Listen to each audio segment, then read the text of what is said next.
as I'm learning and growing, one of the things I just read from the Marshall Rosenberg's book, Nonviolent Communication, which means a compassionate communication. One of the section, it says,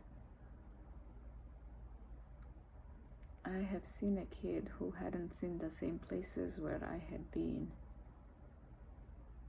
And that was an eye-opener for me, so I wanted to capture that. The way I grew up, I played with mud dolls, and we were not poor. I guess in the United States, standards could be called poor, but we had food to eat, but I didn't have many toys as Alice has.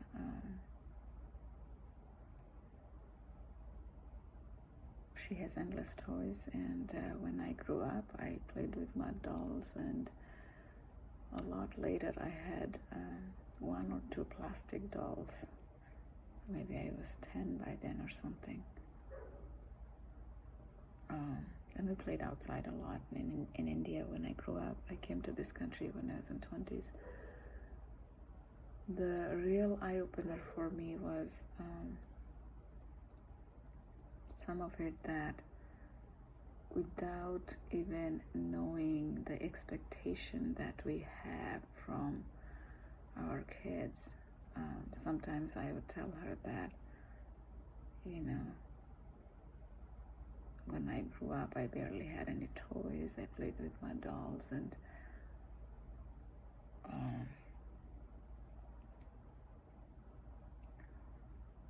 that I tell her that she needs to be grateful, and she's grateful for a lot of things, but I think with that, it comes with, when I say that to her, it comes with some judgment, some comparisons. And in this book, he talks about judgment and comparisons as one of the bad things about communication. And sometimes we do it unknowingly.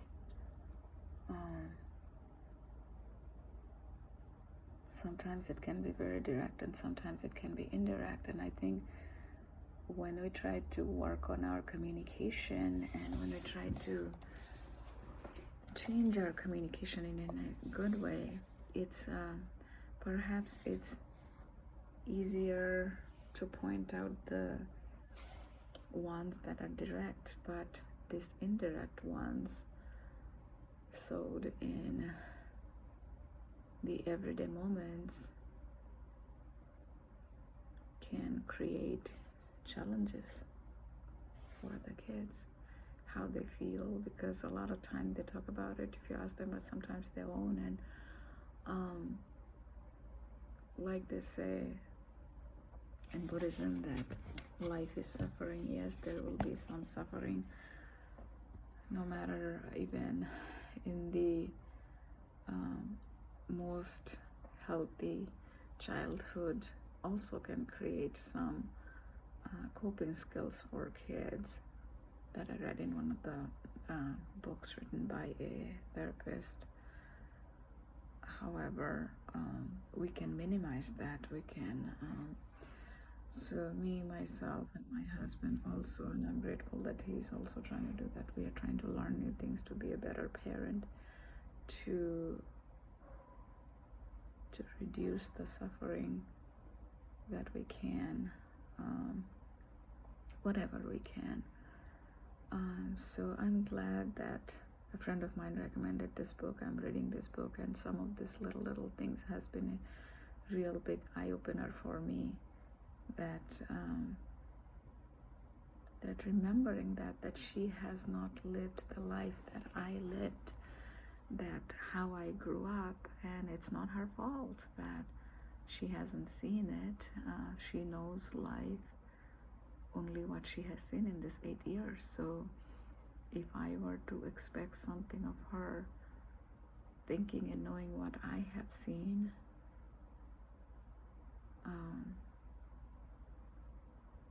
would be incorrect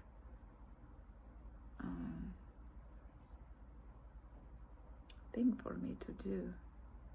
So I will try to be mindful.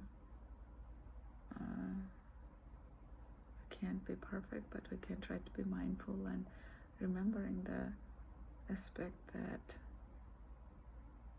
kids are kids, and yes, we need to teach them the good things, but how we teach them would make a difference. How they will become when they get older, what values they will instill in themselves, and how they will respond with their friends at school, and when Alice grows up and has her own family, how she will respond with her partner and her kids. So yeah, in life, challenges happens, and it's up to us to transform ourselves to become the better version of ourselves, or which is the hardest path. And I'm glad I took this hardest path, and I don't know if it's hardest, maybe harder, but I'm trying to become a better parent and learn how to communicate better.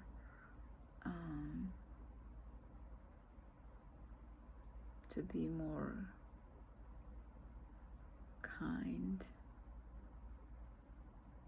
and lead by examples, hopefully, for Alice to learn some in the future.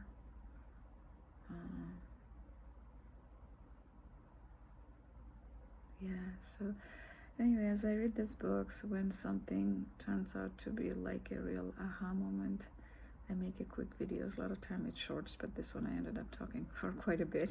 So it turned out a big one, but I'm glad that I captured this moment, because I think when we learn something and we talk about it, it sinks in more. And every time I learn something really good, I can't always talk about it to somebody, so this is in some way I'm talking to myself and capturing the videos, but it still helps, so I keep doing that.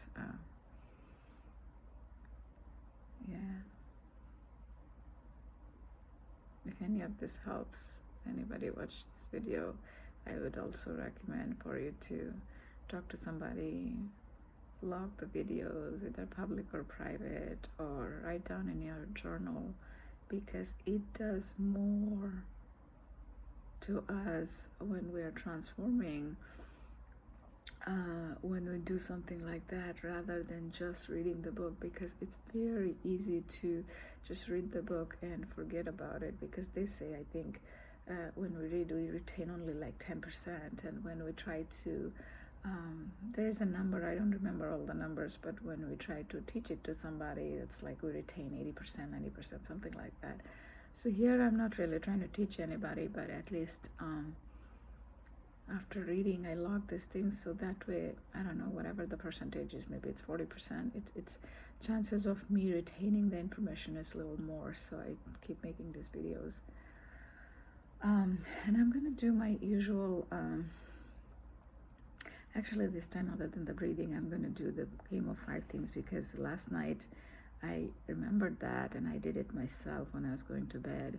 And I remembered that Alice and I normally play this game, but it's been a while we did that. I just forgot. And the game of 5 things is, with all our senses, we try to do 5. So as I go through it, I'm going to explain, and I'll do it. And sometimes I do the 6th sense, which is our mind. Our bodily senses are 5 regular senses that we all know. So with the nose, I'm going to try to take 5 deep breaths and see if I smell anything.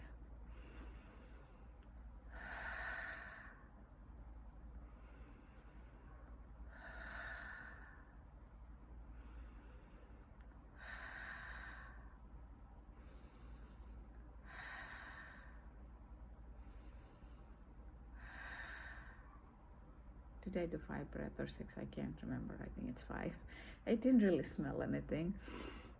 And now I'll try to hear 5 different sounds if I can. And sometimes it's not 5, which is okay. I can hear the air conditioning. I can hear me speak. If I really focus hard,